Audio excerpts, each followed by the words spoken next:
નમસ્કાર મિત્રો, સ્વાગત છે તમારું અમારી યુટ્યુબ ચેનલમાં। તો મિત્રો, ઘણા નિયમો દર મહિનાની પહેલી તારીખે બદલાતા હોય છે, જેની સીધી અસર લોકોના જીવન અને ગ્રાહકોના ખિસ્સા પર પડે છે।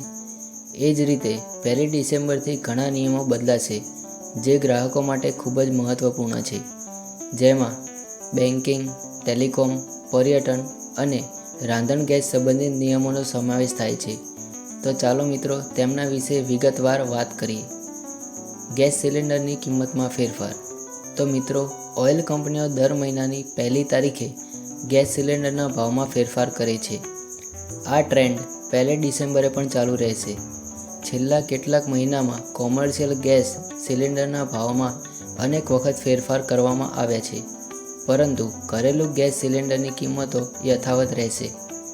ઓઇલ કંપનીઓમાં પણ દર મહિનાની પહેલી તારીખે એવિએશન ઇંધણમાં ફેરફાર કરવામાં આવે છે। આના આધારે પ્લેનની ટિકિટ ક્યારેક સસ્તી તો ક્યારેક મોંઘી બની જાય છે। હવે જોઈએ મિત્રો, ક્રેડિટ કાર્ડના નિયમોમાં ફેરફાર। તો મિત્રો, યસ બેંક 1 ડિસેમ્બરથી ફ્લાઇટ્સ અને હોટલ માટે રિડીમ કરી શકાય તેવા રિવોર્ડ્સ પોઈન્ટની સંખ્યાને મર્યાદિત કરી રહી છે। એચડીએફસી બેંક તેના રેગાલિયા ક્રેડિટ કાર્ડ વપરાશકર્તાઓ માટે લાઉન્જ એક્સેસના નિયમોમાં પણ ફેરફાર કરી રહી છે। નવા નિયમો અનુસાર યુઝર્સને 1 ડિસેમ્બરથી લાઉન્જ એક્સેસ માટે દર 3 મહિને ₹1 લાખ ખર્ચવા પડશે। તેવી જ રીતે સ્ટેટ બેંક ઓફ ઇન્ડિયા અને એક્સિસ બેંકે પણ તેમના ગ્રાહકો માટે રિવોર્ડ પોઈન્ટ અને ક્રેડિટ કાર્ડ ચાર્જિસના નિયમોમાં ફેરફાર કર્યા છે।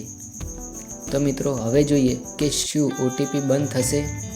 તો મિત્રો, શંકાસ્પદ ઓટીપી ઘણીવાર મોટી છેતરપિંડી તરફ દોરી જાય છે, જેના પરિણામે ઘણીવાર લોકોના બેંક ખાતા ખાલી થઈ જાય છે। આ કિસ્સામાં છેતરપિંડી કરનારાઓને શોધી કાઢવું ખૂબ જ મુશ્કેલ છે। હવે telecom regulatory authority of India એટલે કે TRAI ટેલિકોમ કંપનીઓને મેસેજ ટ્રેસિંગની સુવિધા આપવા જણાવ્યું છે। આનો અર્થ એ થયો કે ટેલિકોમ કંપનીઓએ સંદેશ ક્યાંથી આવ્યો તે શોધી કાઢવા માટે સિસ્ટમ બનાવવી જ પડશે। જો કંપનીઓ આ નિયમનું પાલન કરવામાં સક્ષમ ન હોય તો વપરાશકર્તાઓ ઓટીપી પ્રાપ્ત કરવાનું બંધ કરી શકે છે અથવા તેમાં વિલંબ થઈ શકે છે।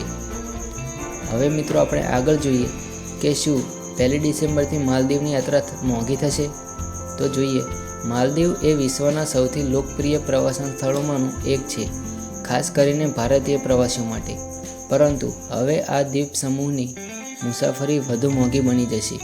હવે ઇકોનોમી ક્લાસ પેસેન્જર્સ માટે ભાડું ₹2,532થી વધીને ₹4,220 થશે।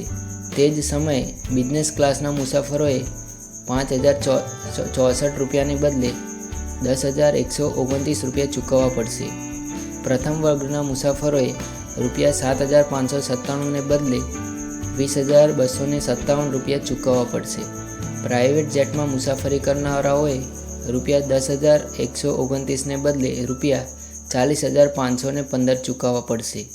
તો મિત્રો, આમ 1 ડિસેમ્બરથી ઘણા નિયમોમાં ફેરફાર કરવામાં આવશે।